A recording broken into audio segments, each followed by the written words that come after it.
आए बुलाए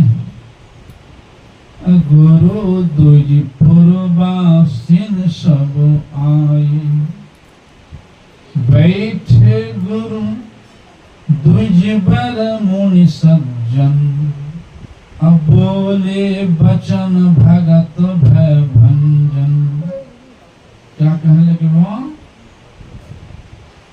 कि सुनहो सकल पुरुजन मम बानी